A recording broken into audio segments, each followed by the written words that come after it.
Pokrovsk, its outskirts and beyond, remain the epicenter of heavy fighting on the front line. Here, the Russians are trying to storm both with equipment and manpower. At the same time, battles are raging within Pokrovsk itself. The defense forces control 35 to 40% of the city, but the invaders are constantly trying to infiltrate in small groups and occupy buildings. In fact, right now, the fight is for every house, every entrance. For over a year now, paratroopers from the 25th Brigade have been holding the defense there. Right now, they desperately need drones, so we ask you to join the fundraiser using the details that will be shown during the segment. More in the report from near Pokrovsk by Oleg Kornienko.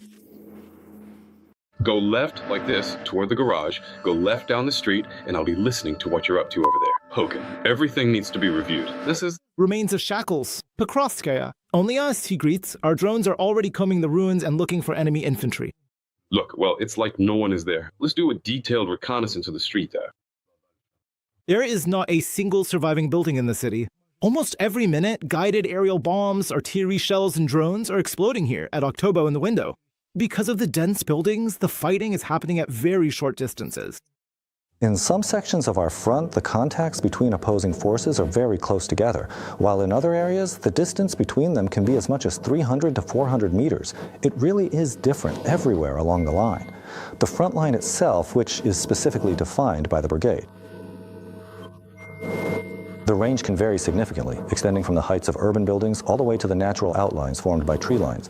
This distance typically spans from as much as 500 meters to as little as 30 meters, depending on the specific setting or environment in question.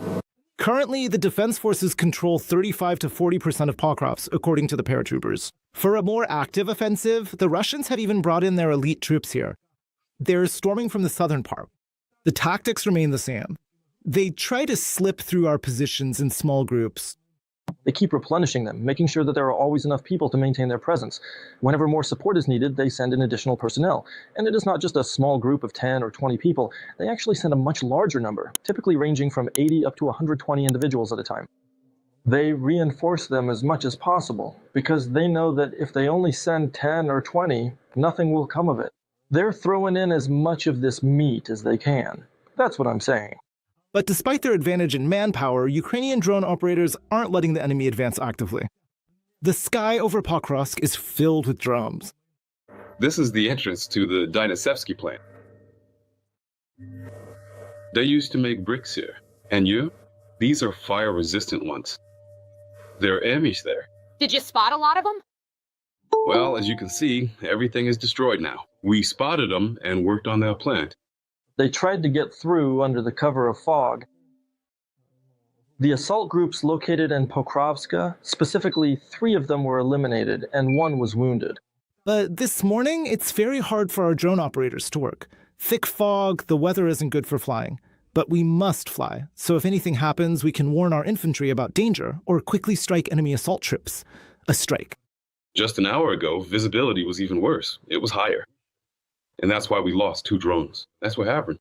Driving the enemy out of the city right away is extremely difficult. The Russians have the advantage both in manpower and equipment. The enemy is trying to entrench themselves in high-rise buildings and set up their drone operator positions there. But Ukrainian paratroopers are also doing everything they can to take out as many enemies as possible. A shortage of manpower.